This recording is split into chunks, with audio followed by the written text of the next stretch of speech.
Black Friday, we had a post that blew up on socials. Yeah. Which I don't know why you're so surprised. You saw it. No, I'm happy. Yeah, we blew up. It was good. But it was basically an apology from Coposit saying that, hey, we're not partaking in Black Friday. Good. Black Friday is massive at the moment. Yep. Seems to have came out of nowhere. I've actually got an episode this week coming out on Sunday. So if you're interested in this, and I think a lot of people should listen to this, I don't think there's been a property podcast episode about the topic of buyer behavior from a retail perspective and how it feeds into property. Nick Gray, check it out. So if you're not subscribed to our channel, please do right now. Make sure you catch this one because it was a great episode. But I want to unpack Black Friday with you because it seems to come out of nowhere, man. And I feel like it's come out of nowhere. Like, what even is Black Friday? Where did it come from? There's all these different. Do we call it just another consumer day to get people to spend? Like, Black Friday, where did it come from? I mean, I've done a bit of research. Where did it come from? Well, apparently it's come from Philadelphia in the 1950s, and it was with the police used the term Black Friday to describe chaos that hit the city in retail sales, and it's just evolved since then. But I think you mentioned to me that it didn't come into Australia. It hasn't come into Australia for a while. So a bit of context on that too.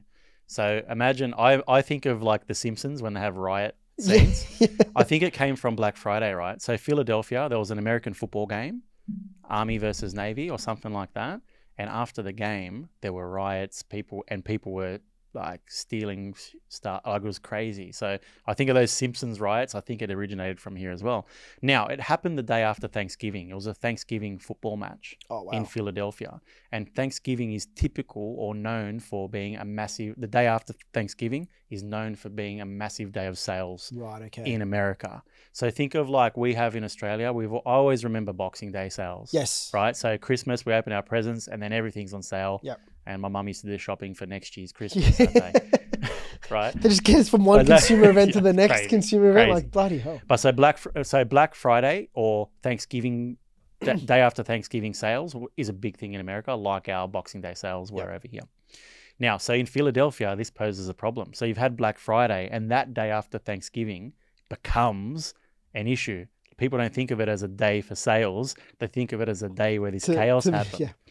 So in Philly, they tried to reframe it. So in the 60s, they tried to call it Big Friday and try and bring the sales back. Didn't really work. It wasn't until the 80s that they started talking about, they used the Black Friday, right? They used this Black Friday and said, it's like a marketing. Well, it's about going from the red to the black. Right. Retail needs to go from red to black. So we need to go on sale. It has an impact on their sales. We need to move stock. We need to sell stuff. So everything's on sale. It's Black Friday sale. So in the 80s, it became a big deal in America. Became really big, and it kept getting progressively bigger and bigger and bigger. In Australia, it wasn't a thing. You're right. Like, I don't remember hearing about it. Like, I remember Boxing Day sales, and I remember that from a long time ago. My mum going shopping on the Boxing Day to get the advantage of everything that hadn't been sold up until Christmas. You think, like, logically, you think, okay, it's all the leftover stuff, but it's still new, and you're getting discounts. That's right. On Boxing Day. Yeah, that's right. It's the same concept, right? It wasn't until 2013 that, funnily, an American company brought Black Friday to Australia. Which was Apple. Apple. So Apple brought it to Australia. And the biggest thing about this, what's interesting about this is, from a marketing and brand perspective, what's one thing that Apple never does? Sales. So for them to bring Black Friday in as a sale, which is a huge concept, right, to bring in, it becomes like, hey, if Apple's doing it. So we're saying from 2013, it became sort of legitimatized in Australia, or became legitimate in Australia. And all the other brands are following off the back of what Apple have done and treating it as a day to get discounts primarily. Is that what it is? Brands are starting to pick it up, but Australians aren't resonating with it just yet. Because 2013, I don't even remember it started. So this is a big question. I don't want to pass this point. So Australians aren't or are resonating with this? I think they are now. I think what happened, but I think it might be, there's a lot to unpack here, right? That's a really good question. I think when Australia started resonating with it was COVID, lockdowns. So Black Friday was always in-store sales. Because more people on their phones during COVID and stuck indoors. But Australia picked it up from a digital perspective, and it got big overseas from a digital perspective too. But once COVID happened, people were locked down. People can't go to shops. Retail needs to sell. They really embraced Black Friday, and they had all of a sudden they've got all this stock sitting there. They need to move it. online shopping's a thing, and it really accelerated. So if you think it actually makes sense, like if you go, hey, maybe 5 years ago, I wouldn't have known what Black Friday is, but now it's everywhere. Yep. It started during that COVID lockdown period. People wanted to buy. People might have had like more cash at hand. Yep. Right. So you've got all these. You got 10 grand from Super that you just cashed super out, that you right? cashed You out, whatever. spend. But honestly, there were like there were incentives in play, and people were working from home. People had more time, and they wanted. Maybe look, I'm probably not the traditional consumer, to be honest, but I just see this. I mean, I haven't really seen it as much until this year. I feel like this year it's just gone completely bonkers with the amount of companies and brands offering Black Friday deals, even on billboards as I'm driving.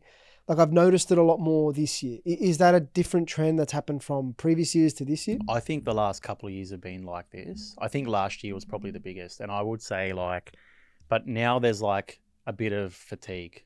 So like. Maybe if I'm exhausted about hearing about it. You see Black Friday, maybe you don't really. If everything's on sale and always on sale, you don't really notice it anymore, right? So I think maybe there's a bit of fatigue now. Yeah. When does a discount not become a discount and just everyone's sort of immune to this type of marketing and go, oh, it's not actually a genuine discount. It's just marketing. Like, do people actually get to that point? Do you think the fatigue that you mentioned? 1,000%. I think they do. And I think there's also now a lot of pressures from an inflation perspective. Everyone's talking about interest rates potentially going up again. Right. We've had some scary inflation numbers in the month of November this year. And I would say that, we're going into territories I didn't expect to go in this conversation, but I would say that the inflation is not due to, my gut tells me that the retail numbers coming out of Black Friday this year are actually going to be lower than last year or lower growth than last year. I think people are tightening their belt, but I think you can't, when it comes to inflation, we saw in the inflation number, I think electricity was up 37%. Electricity. So that's a major factor in the inflation numbers, not necessarily the retail part.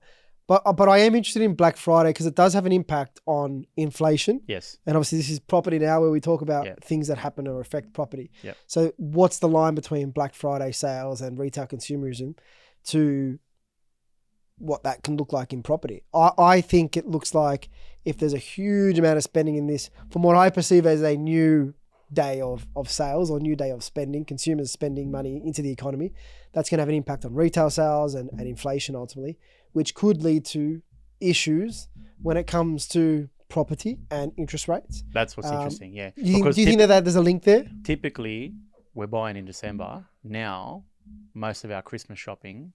So do you think the spend instead of November. December spend, it's just happening in November? Do you think it's not additional spend? I think it will be additional. Right. I think it's still. I think we're bringing it forward, but then there's also additional spending after that because then you've still got extra Christmas gifts, and then you might have Boxing Day sales after that. But when do the sales end? But when does it end? Like to me, the consumer type events they just kill me. Like we're now big on Halloween. Okay, that's another day to consume. We're now big, obviously the Easter religious component, but then you've got the consumerism around it. Same with Christmas and other religious events. Like, is it just going from one consumer spending day, just spend more side of things as opposed to saving for your future? At what point does it become so easy that you can just buy a pair of Nikes or a shirt as opposed to saving for something meaningful? Well, when does it stop? Well, it doesn't. At the moment, it doesn't. It just goes from one event to the next. So I think we've got a real problem where people think they can't save for a deposit in particular, just to bring it back to property. But if you're buying, if you are buying on sale, or perceived sale, right? Yeah, it's perceived sale. Do you think you're saving or do you think you're spending? So two different mentalities. Depends if you ask. It depends who you ask. If you ask me, you're spending. If you ask my wife, I saved 30%. No. I was going to say the same thing. So if my wife comes to me and says, I bought this for $200, but it was $400, so I saved $200. No. My wife doesn't say that. My wife comes to me and says, I bought this new item, whatever it is, and I saved 30%. I'm like, you didn't save 30%. You spent X. Like, it doesn't, but it's perception, right? We should be slack to the wives, but look, it seems to be a common trait. But no, anyway, sorry, edit that out, Paige. But anyway, let's not be slack to our wives. But it's true. It depends on that perception, right? Did you save or did you spend? And I think people are, when they buy on a Black Friday event, for example, they have a perception that they are saving, but really would they have spent that otherwise? Yep. Are they actually saving, or is Look, the only way like I look at it as saving is if there's something that you've wanted to buy for 6 months, you've had your eye on it, all of a sudden it does have a genuine, I'm going to say genuine markdown of 20, 30, X percentage, and then you purchase it there. But that's a very disciplined consumer, right? Not many consumers are that disciplined, and we're all the same. Like, we're not that disciplined to realize that, hey, I've been looking at this for the past 6 to 9 months. I'm going to buy it now when it's on sale. Usually, if people want something, they go out and buy it today. Like, you see when a new iPhone launches, you see the lines out the door. I still can't understand that. But you see the lines out the door where they want it that day as opposed to waiting 1 week later where there'll be no lines, for example. It's that instant gratification of people wanting things now. But is it actually on sale, right? You don't know. Unless you've been following that item, it's not genuine sale. I go to Coles every 3 days to buy a 3-litre milk for my 1-year-old because she drinks a lot of milk. And I walk past the confectionery aisle and I see half price Cadbury Favourites for $15. I've never seen it for $30 ever. It's always half price. It's always half price. So at what point, when was it $30? Is it actually half price? Is it actually $30? Is it? This is what I'm saying. Well, to me, I think it's been proven with supermarkets. It's just good marketing. Yeah. So, but it's interesting to see. So Black Friday, do we think it will have an impact on property overall? I think from an inflationary perspective, I think my gut tells me it's not going to do. We're not spending as much as we did last year, but I don't think consumer spending is the thing that's edging up inflation at the moment. No.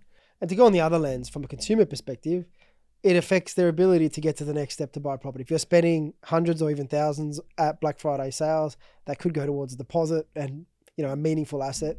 It does delay. Every dollar you do spend, it adds up and it delays a purchase of a proper asset. Well, on average, based on last year's numbers, the average Aussie was spending $722 on Black Friday sales. So you're spending over $700 on a day or a weekend or whatever it is. That could go towards your saving. It compounds, but you know, that's the world we live in. You want the dopamine hit, right? You want the dopamine hit. And let's see how we go. But like I said, if you want to hear more about this, why do we think like this? Why do we do this? My chat with Nick, I'm excited to hear that episode when it comes out. Is it Sunday? It'll be out this Sunday. So make sure you subscribe. Make sure you're listening, and give us a comment if you enjoyed this conversation as well. Love it. Thanks, mate.